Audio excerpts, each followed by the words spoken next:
ఇప్పుడు యాక్చువల్గా ఈ ఇన్సిడెంట్ గురించి అంటే నేను ఒకటే చెప్పగలను, మాట రాని మౌనం ఇది అన్నట్టే ఉంది. ఏమి మాట్లాడాలన్నా కూడా అసలు నాకు స్ట్రైక్ అవ్వడం లేదు. ప్రసన్నగా చెప్పినట్టు ఇద్దరు కూతుర్లు నాకు. పెద్దమ్మాయి తన మెడిసిన్ కంప్లీట్ చేసి ఇప్పుడు యాక్చువల్గా తను కూడా ఇంటర్న్షిప్ చేస్తుంది అపోలో హాస్పిటల్లో. సో ఈ ఇన్సిడెంట్ జరగడానికి ముందు కంటిన్యూస్గా శివాని నైట్ డ్యూటీసే చేస్తూ ఉండింది హాస్పిటల్లో. ద మూమెంట్ ఇన్సిడెంట్ జరిగిన వెంటనే అసలు షాక్ అంటే షాక్. ఇప్పుడు మాకు కొంచెం అఫోర్డబిలిటీ ఉంది కాబట్టి తనతో ఒక మనిషిని పర్సనల్గా పంపించి హాస్పిటల్లో తన చుట్టూ తిరిగేలాగా చూసుకోగలుగుతున్నాను. కానీ ఆడపిల్లల గురించి ఆలోచిస్తే ఈరోజు కనీసం బస్ టికెట్ కూడా కొనుక్కోవడానికి కష్టపడుతూ నడుచుకుంటూ వెళ్ళి ఎన్నో చోట్ల పనులు చేసుకొని వాళ్ళ కుటుంబాలని కాపాడుకోవడంలో మెయిన్ అంటే ఇంటి పనులు, వంట పనులు, పిల్లల పనులతో పాటు కుటుంబాన్ని నడిపే విషయంలో కూడా సంపాదించే విషయంలో కూడా వాళ్ళు చేదోడు వాదోడుగా ఉంటూ ప్రతి ఫీల్డ్లో కూడా ఆడవాళ్ళు ఈరోజు దిగి పనిచేస్తున్నారు. ఆటో డ్రైవర్లు అవనివ్వండి, లారీ డ్రైవర్లుగా కూడా పనిచేస్తున్నారు. ఇంతసేపు మాట్లాడినప్పుడు మగవాళ్ళు అందరూ చెడ్డవాళ్ళు కాదండి. హ్యాట్స్ ఆఫ్ టు మగవాళ్ళు, చాలా బాగా చూసుకుంటున్నారు. 80 to 90%. వాళ్ళు గనక సరిగ్గా ఆడపిల్లల్ని రెస్పెక్ట్ చేయలేని పరిస్థితి ఉండుంటే ఈరోజు ఆడపిల్లలు ఇలా బయటకు వచ్చి పనులు చేస్తూ అంటే వాళ్ళకున్న ఆశలు, వాళ్ళకున్న డ్రీమ్స్ అన్నిట్లో ముందడుగు వేసి ఒక ఆర్టిస్ట్ కావండి, యాక్ట్రెసెస్ కావనివ్వండి, లేకపోతే పైలట్స్ కావనివ్వండి, డాక్టర్స్ కావనివ్వండి, నర్సెస్ కావనివ్వండి, ఏ పనిలో అన్నా ఈరోజు ఆడపిల్లలు వచ్చి ముందుండి పని చేయగలుగుతున్నారంటే డెఫినెట్గా వాళ్ళ వెనక వాళ్ళని కనిపెంచిన తల్లిదండ్రులు, అన్నలు, తమ్ముళ్ళు, ఫ్రెండ్స్ ఎంతోమంది సపోర్టివ్గా ఉన్నారు. కానీ ఒక స్మాల్ పర్సెంటేజ్ ఆఫ్ సైకోస్, అంటే ఈ సైకోలు ఆడవాళ్ళలో కూడా ఉన్నారు కొంతమంది, నేను కాదంటలేదు. కానీ మెజారిటీ ఈ సైకోల వల్ల మనం ఎంతో సఫర్ అవుతున్నాము. ఈ ఇండస్ట్రీలో నేను 30 yearsగా ఉన్నా. ఐఎమ్ ద హైలీ రెస్పెక్టెడ్ పర్సన్గా నన్ను చూస్తుంది ఇండస్ట్రీ. సో అంత రెస్పెక్ట్ నాకు ఇండస్ట్రీలో ఉంది. అట్ ద సేమ్ టైం మనం చూస్తున్నాం, ఇప్పుడు దాము గారు చెప్పారు మనకి ఇక్కడ ఒక సెల్ ఉంది విమెన్ ప్రొటెక్షన్ గురించి. So anybody can avail. అంటే ఫస్ట్ మనం ఎంతవరకు దాన్ని అవైల్ చేసుకుంటున్నాము, మనం ఎంతమంది వచ్చి ఈ సెల్ని రికగ్నైజ్ చేసి మనకి ఏదైనా ప్రాబ్లం వస్తే చెప్పగలుగుతున్నాము. చాలామంది చేయలేకపోతున్నాము. ఎందుకు చేయలేకపోతున్నామంటే అరే మనకి ఇలాగ ఒక ఇన్సిడెంట్ జరిగిందంటే బయట వాళ్ళు ఏమనుకుంటారో, వీళ్ళేమనుకుంటారో అని ఎక్కువ ఆలోచిస్తున్నాము ఆడవాళ్ళని. నేను చెప్తున్నానండి, దిస్ లైఫ్ ఇస్ చాలా షార్ట్. అంటే ఒక బబుల్ ఇలాగంటే అట్లా పేలిపోతుంది, అయిపోతుంది లైఫ్. ఇంత చిన్న షార్ట్ లైఫ్లో వాడేమనుకుంటాడు, వీడేమనుకుంటాడని దయచేసి ఆలోచించద్దు. మనకు అన్యాయం జరిగిన రోజు ముందుకొచ్చి మాట్లాడండి.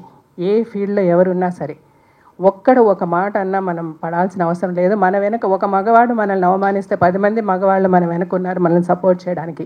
This is what the women should understand. ప్రతి స్త్రీ అర్థం చేసుకోవాల్సిన విషయం అండి. మన వెనక ఒక్క మగవాడు మనల్ని అవమానిస్తే 100,000 మంది మగవాళ్ళు మనల్ని సపోర్ట్ చేయడానికి ఉన్నారు. అది అర్థం చేసుకోండి. ధైర్యంగా మీకు ఏ ఇష్యూ వచ్చినా, ఏ ప్రాబ్లం వచ్చినా ముందు బయటకు వచ్చి నిలబడి మాట్లాడండి. అంటే డెఫినెట్గా ఒక ఇష్యూ జరుగుతున్నప్పుడు మనకి ముందే తెలుస్తూ ఉంటుంది, మనం స్మెల్ చేయగలం. ఈ చుట్టుపక్కల మన చుట్టూ ఉన్న వాళ్ళు ఎలా ఉన్నారు, ఈ చుట్టుపక్కల వీళ్ళ బిహేవియర్ ఎలా ఉంది, వీడు సరిలేడే, ఈ వ్యక్తి బిహేవియర్ కరెక్ట్గా లేదు, ఇతని వల్ల మనకి ఈరోజు కాకపోతే రేపని ఏదైనా ప్రాబ్లం ఉంది అంటే ఇమీడియట్గా ఒకేసారి ఎవరో వచ్చేసి అటాక్ చేయరు. ఒకడు యాసిడ్ పోసాడన్నా, లేకపోతే ఇంకొకటి వచ్చి నరికేశాడన్నా, ప్రేమించిన అమ్మాయి నేను ప్రేమించలేదని చెప్పలేదంటే ఇంట్లో వచ్చి అటాక్ చేశాడన్నా, ఏది జరిగినా, ఏ ఇన్సిడెంట్ మనం చదువుతున్నా డెఫినెట్గా దానికి ముందు కొన్ని రోజులుగా ఏదో ఒకటి జరిగి ఉంటుంది. మన స్మార్ట్నెస్, మనం ఎంత అలర్ట్గా ఉంటున్నామో, మన చుట్టూ పరిసరాలు ఎలా ఉన్నాయి, ఈ వ్యక్తులు మనతో ఎలా బిహేవ్ చేస్తున్నారు, ఓకే ఇది కరెక్ట్ కాదు అన్నప్పుడు మీరు ముందు బయటకు రండి, ఇంట్లో డిస్కస్ చేయండి, మాట్లాడండి. పోనీ ఇంట్లో మమ్మీ డాడీ మనల్ని అర్థం చేసుకోలేరు, లేకపోతే అన్నయ్య అర్థం చేసుకోవడం, తమ్ముడు అర్థం చేసుకోవడం అంటే ఫ్రెండ్స్తో డిస్కస్ చేయండి. అంటే మళ్ళీ ఆ ఆడపిల్లలు మాట్లాడితే ఇలాంటి ఇన్సిడెంట్ జరిగినప్పుడు ఆడపిల్లలు కేర్ఫుల్గా ఉండాలి, ఆడపిల్లలు అలా చేయాలి, ఇలా చేయాలి అని మాట్లాడుతున్నారని దయచేసి అనుకోవద్దు. నేను అలా చెప్పడం లేదు. ఆడపిల్లలు అని చెప్పి మన వెనకంజ వేయాల్సిన అవసరం లేదు. కానీ at the same time physically we are weak అన్నది ఒక్క పాయింట్ మనం 110% మనం యాక్సెప్ట్ చేయాలి. కాబట్టి మన సెక్యూరిటీ కూడా మనం చూసుకుందాము. అంటే డెఫినెట్గా ఇప్పుడు దాము గారు చెప్పినప్పుడు ఇప్పుడు ఫిల్మ్ ఇండస్ట్రీకి ఇప్పుడు ఒక రైటర్స్ యూనియన్ నుంచి కూడా ఒక ఆవిడ మాట్లాడారు, మాకు ఒక సెల్ ఉంది అని చెప్పి. మూవీ ఆర్టిస్ట్ అసోసియేషన్లో నేను జనరల్ సెక్రటరీగా ఉన్నప్పుడు కూడా చాలా మాట్లాడడం, చాలా చేసాం. అప్పుడు ఈ మీ టూ మూమెంట్ చాలా యాక్టివ్గా జరిగినప్పుడు కూడా ఏమేం చేయాలో చెప్పాము. బట్ స్టిల్ ఇంకా తప్పులు జరుగుతున్నాయి, ఆడపిల్లలు సఫర్ అవుతున్నారు. బట్ ఈ సఫరింగ్ నుంచి మనల్ని మనం సెక్యూర్ చేసుకోవాలంటే ముందు మనం స్ట్రాంగ్ అవ్వాలి, మనం అవేర్నెస్ తెచ్చుకోవాలి, మనం ఫైట్ చేయడం మొదలుపెట్టాలి. అదే నేను ప్రతి విమెన్కి చెప్పదలుచుకుంటున్నానండి. స్త్రీ ఆడది అన్న ప్రతి ఒక్కరికి ఇప్పుడు కొంతసేపు ముందు మాట్లాడారు, స్త్రీ లేకపోతే మనం లేదు, మన జన్మ లేదని. సో అలాగా స్త్రీని పూజించే మగవాళ్ళు చాలామంది ఉన్నారు. మెజారిటీ ఆఫ్ ద పర్సెంట్ స్త్రీలను పూజిస్తున్నారు, ఒక మైనారిటీ ఆఫ్ ద పర్సంటేజ్ స్త్రీలను ఎలా హింసిస్తున్నారు. సో వాళ్ళని మనం ఎలా ఫైట్ చేయాలి? మన వెనక ఎంత పోలీస్ ఉన్నా, ఎంత సెక్యూరిటీ, అఫ్కోర్స్ డెఫినెట్గా లా స్ట్రాంగ్ అవ్వాలి, ఇంకా పనిష్మెంట్స్ స్ట్రింజెంట్గా ఉండాలి.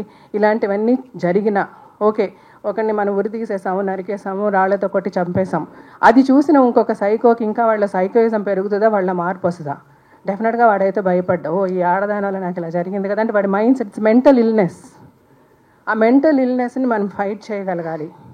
ఫైట్ చేయాలంటే మన చుట్టూ మనము డెఫినెట్గా గవర్నమెంట్ చాలా సిస్టమ్ ఎన్నో ఎన్నో ఎన్నో ఎన్నో లాస్ వచ్చాయి.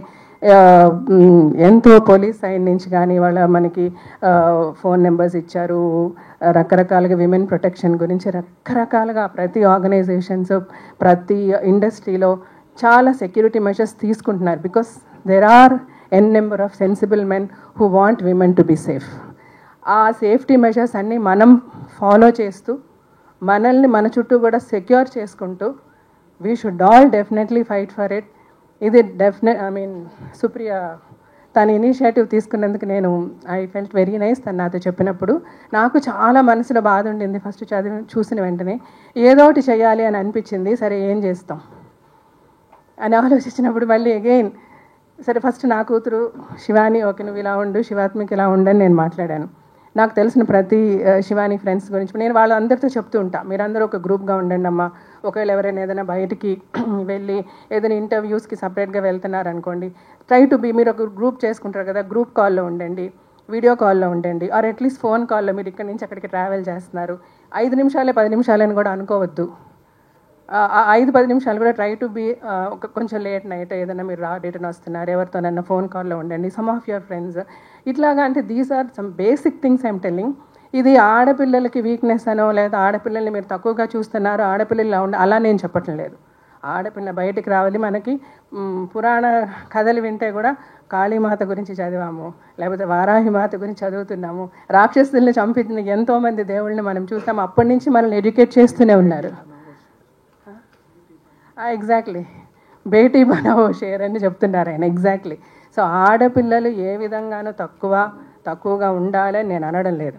బట్ స్టిల్ ఇలాంటి ఒక ఇష్యూ జరుగుతుంది. ఇప్పుడు మన అభయాకి జరిగినట్టు, లేకపోతే అంతకుముందు దిశ, లేకపోతే అంత నిర్భయ, ఇలాంటి ఇన్సిడెంట్స్ మనం జరుగుతున్నాయి, మన కళ్ళారా మనం చూస్తున్నాము. చిన్న చిన్న పిల్లలు, 6 ఏళ్ల పిల్లల, 6 నెలల పిల్లల అని కూడా చూడకుండా జరుగుతున్నాయంటే, సో దీస్ ఆర్ యానిమల్స్. అంటే ఒక అడవిలో పులులు సింహాల్లాగా వీళ్ళు, అంటే మనుషుల్లాగా ఒక ముసుగులో ఉన్న సైకోస్ వాళ్ళే చేస్తున్నారు ఇలాంటివి. సో అలాంటి వాళ్ళకి మనము మన చుట్టూ ఒక స్త్రీ వెనక ఒక 10 మంది పోలీసులు పెట్టి నడిపించినా కూడా ఏదో ఒక సెకండ్ అప్రమత్తంగా ఉన్నప్పుడు ఈ పులి వచ్చి అటాక్ చేసే అవకాశం ఉంది. అడవిలో మనం యాక్చువల్గా సేఫ్, ఎందుకంటే అడవిలో జంతువులకి ఫామ్స్ ఉంటాయి. సింహం అంటే ఇలాగా, పులి అంటే ఇలాగా, దీని నుంచి మనం కేర్ఫుల్గా ఉండాలి. అరే ఇది కుందేలు ఈ షేప్లో ఉంది, దీన్ని మనం హ్యాపీగా ఉండొచ్చు అని అనుకుంటాం. కానీ ఇట్స్ సో అన్ఫార్చునేట్, మన సొసైటీలో మనుషులందరూ ఒకటే. ఇందులో ఏది సింహం, ఏది పులి, ఏది మేక, ఏది కుందేలు మనం ఐడెంటిఫై చేయలేము. మనం సేఫ్ అవ్వాల్సింది ఈ పులులు సింహాల దగ్గర నుంచే. So I as a mother of 2 daughters, as a women, నిజంగా ప్రతి క్షణం అమ్మాయికి జరిగింది ఆలోచించుకున్నప్పుడు అరే గట్టిగా ఉన్న పట్టుకొని ఇట్లా లాగితే కూడా మనకు అంత నొప్పేస్తుంది. What that girl would have faced అన్నది none of us can think.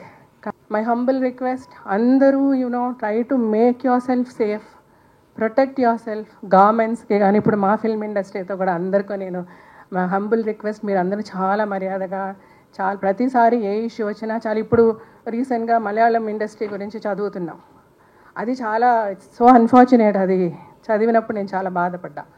So బేసికల్గా ఇలాంటివి జరగకుండా మనల్ని మనం సేఫ్గార్డ్ చేసుకుందాం. చుట్టూ ఉన్న ప్రతి ఒక్కరికి నేను ఒకటే, including the prime minister of India, the chief minister of Telangana, Andhra Pradesh, అందరికీ చేతులు జోడించి నమస్కరించేది, ప్లీజ్ డూ సంథింగ్. మీరు చాలా చేస్తున్నారు. ఎక్కడన్నా అంటే కొన్ని చోట్ల మనం వింటుంటాం, ఊళ్ళల్లో వాటిల్లో జస్టిస్ ఎంత అంటే, నేను బతుకు జట్కా బండి అనే ప్రోగ్రామ్ చేసినప్పుడు ఎన్నో ఇన్సిడెంట్స్ నేను ఫేస్ చేశాను. అక్కడ పోలీస్ చేయాల్సిన పని పోలీస్ చేశారా లేదా, లేకపోతే ఆ గ్రామ పెద్దలు చేయాల్సిన పనులు చేశారా లేదా అన్నది మనం వింటే చాలా బాధ కలుగుతుంది. అలాంటి వాళ్ళ డ్యూటీస్ని విస్మరించే వాళ్ళ మీద మీరు స్ట్రాంగ్ ఫుట్ తీసుకొని సీఎంలు అవ్వచ్చు, పిఎంలు అవ్వచ్చు.